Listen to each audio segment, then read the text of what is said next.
This is Mr. Ochieng Kenya, Franklin, the project officer of Suba North constituency. And I would like to have this chat with you, sir, regarding the president's visit to Suba North. That was the first time that he came to Suba North. But you have been to Rusinga Island more than 10 times. I just need you to, first of all, tell us how you received the fact that he was coming. First, we are glad the president visited. It's the first time the president is visiting during his working time.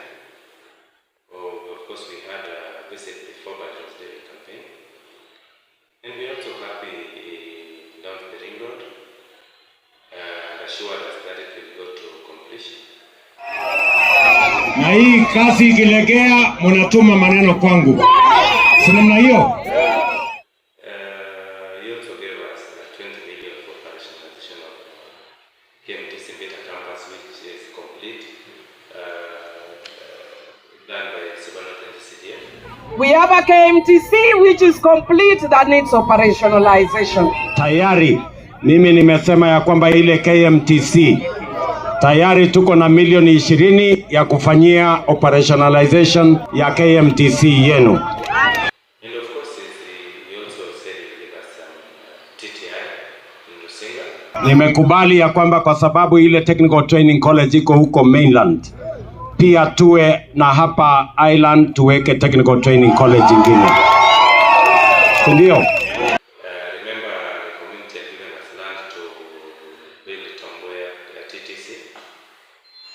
But when the end was following up, the current president, Dr. William Ruto, indicated that the TTC project was not viable, and he promised on the community that he would give us a college, and we are happy he has fulfilled that. We are hoping the government can put resources so that the college, the construction can start immediately. You've said that the community gave land, the specific location maybe? The community had given us land in Ukowe. There was a public meeting when the proposal to build the TTC was given. There's a big chunk of land around Ukowe Memorial Primary School that was set aside by the community for grazing, but they agreed to change it to build Tombea TTC. Before the president advised that TTC was not viable. So depending on how consultation is done, if they agree that it will be built there, because that land had been given and the name changed to Tombea TTC, but that is subject to consultation that will be done with the stakeholders on the location for the proposed TTI. Yes. Okay. And then of course, the president also talked about the ICT hubs, which he said that pia tumekubaliana na huyu mrembo wenu Mili ya kwamba hapa kwenu kila ward tujenge ICT hub, kwa sababu tunataka kupanga ajira ya hawa vijana. Tunataka kupanga mambo ya digital jobs. Tuhakikishe ya kwamba vijana wa hapa Rusinga wanaweza kufanya wakiwa nyumbani. Kampuni iko Marekani ama Ulaya na analipwa kwa madola akiwa hapa nyumbani. Hiyo tumeshakubaliana. Mili atajenga ICT hub, mimi nitalete internet, mimi nitaweka walimu, mimi nitaweka stima, na vijana nyinyi mjipange kila mtu, ili wengi wa vijana wetu wapate mapato, wapate income, ndio tuondoe umaskini mashinani. Wawi njore. Tunaelewana? Tumekubaliana? Do you have anything to say regarding this? The ICT hub is a project that the Ministry of the ICT has been doing with the NDCDF, and during the visit the president dictated that CDF will do the structure and the ministry will do equipping, including staffing. So because it is a commitment that has been done by the president,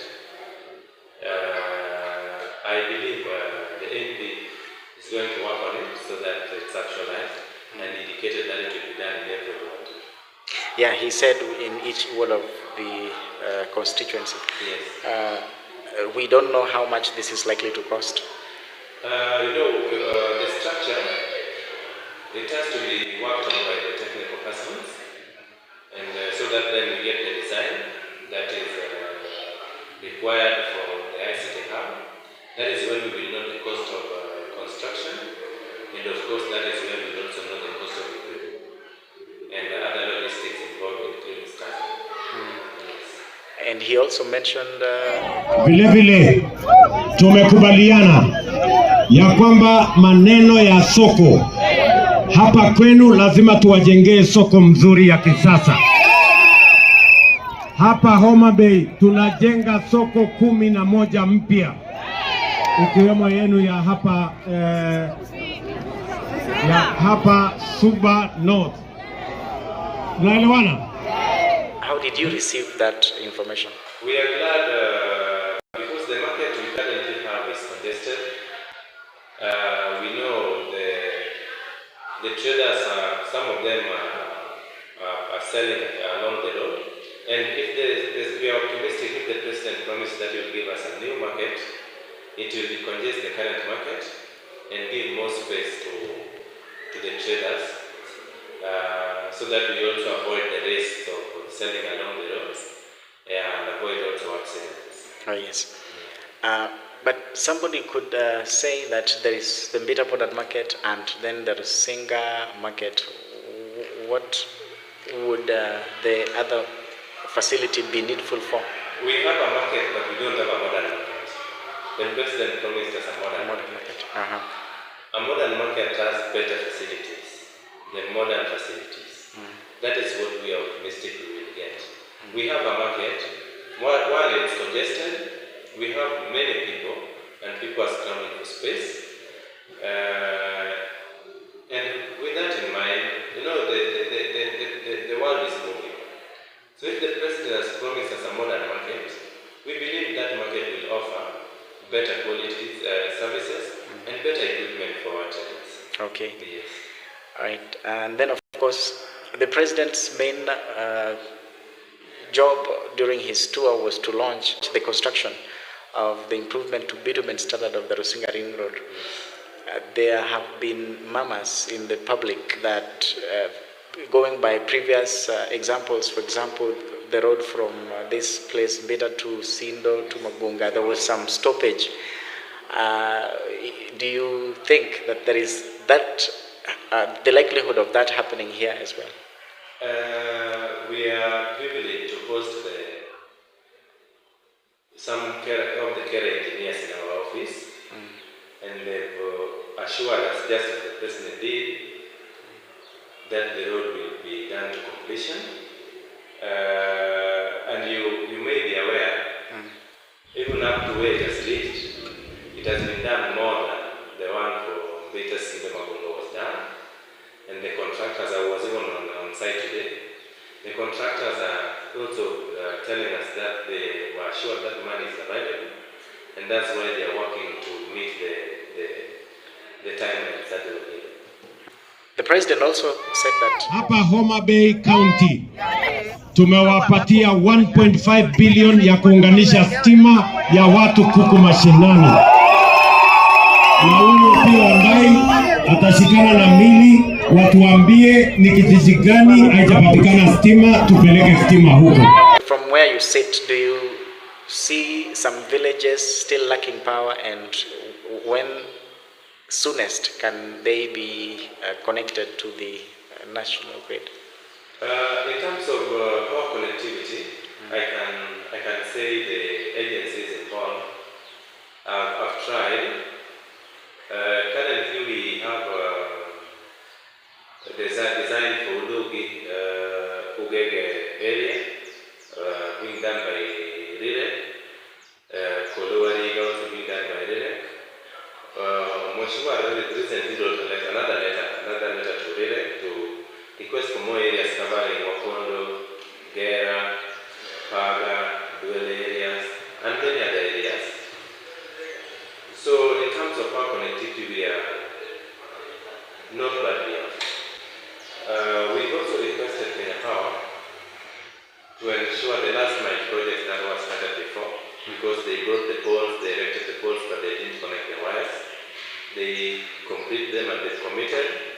Recently they visited our office and also received our request, our formal request from the MP. They are already working on that. Okay. So in terms of power connectivity, I can say we are, in as much as we still have many areas that are still not connected, we are hoping the 1.5 billion can connect as many remaining areas as possible, so that, if possible, all our villages can have electricity. All right.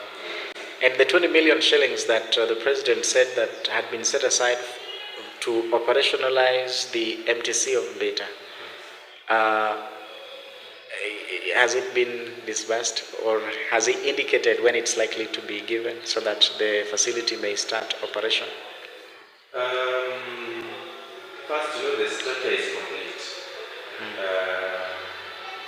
So what remains is majorly equipping. That includes furniture and other relevant equipment that are required for health process. We are aware that the MP is following up on the matter, also being a member of the budget committee. She's following up so that the 20 million is disbursed. Maybe it may not be disbursed through CDF, it may be disbursed through KMTC board. But we are hoping, because now the structure is complete, we are hoping that it's disbursed so that then the college can be operationalized. We have a very big deficit. We actually have students who have decided they are not enrolling in the colleges they were invited to. They are waiting for the opening of KMTC in Beta campus. Because it's closer, they can walk to school and back home, so that then they reduce the cost of school. Yeah, because life has become very difficult. Parents are barely afford. You have been heard saying that the MP is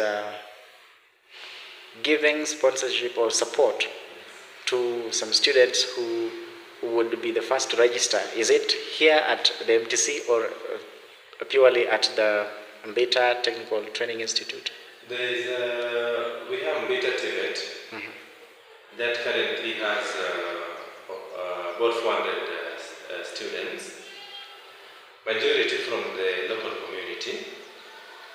The students were required to pay registration fee and other small levies that totaled about 1,800, and that was a challenge for many. So the MP committed that they should be taking care of such costs so that the students can enroll, and the principal has been doing a very good job. Once the students enroll, she ensures she enrolls them with help, so that they can get grants and also get help for upkeep or transfer logistics. So we are going to discuss the issue of now sponsorship in terms of fee. Once they get the scholarship and the grants from the government, we will see, depending on need, how we are covering the deficit for the very needy cases. Okay. Yes. It looks like we are coming to the close of this session. And now I'd just like to ask you to say your final remarks. I would want to say that Honorable Mili is doing a second year in this term. Up to that level, you know the KMTC, the structure is complete, and hopefully will be operationalized by, if we get the commitment from the President, by early next year. We have the Beta TTI currently admitting students. The first colleges in Suba North constituency, in the greater Suba. And we are also glad the President has given us another teacher in Musinga. Very good legacy for a person who's worked hard for her people. We also have a number of projects that are being done under CDF. We advertised many projects a few days ago that are going through evaluation. And the public already know that after the process of evaluation and the tenders awarded, will be delivering a bus to Wasari, to Wawari Secondary School. bus to Ambassador Pamela Boya Girls. The bus to Kakimba was changed because Kakimba had acquired a bus. So the process of changing is with the board in Nairobi. Once they approve, then the bus will also be going to Sena Secondary School. We also have other projects in other places. We have the Beta Sub-County Police Headquarters, big complex here, and a CDF. So, Honorable Millie can only request for time to deliver on all her promises. She's exceeded the expectation, but there's still work to do, and she's committed to doing it. As a support team, we are still very energetic, and we are ready to support at any given point. Thank you very much. Thank you too. Sasa huyu mama nimekubaliana na yeye, hii barabara nikijenga niweke lami, yeye atawacha kuwa bad girl akuwe good girl. Tunakubaliana mzuri hiyo? Tunakubaliana namna hiyo? Si ni mpango mzuri? Mimi nijenge lami, nitandike lami, yeye awache kuwa bad girl akuwe good girl. Ama mnasemaje? Tuko pamoja? But we are jealous. When we went kwa Eve ni mama, mia pimi ni mama. Wamesikia unawacha basi huko. Ukiacha basi hapa Rusinga Girls, kuna shida. Omiwa basi Rusinga koso kikomiwa. Thank you, Your Excellency. Aya. Asante sana Millie. Kevin Otieno, Suba North, Homa Bay County.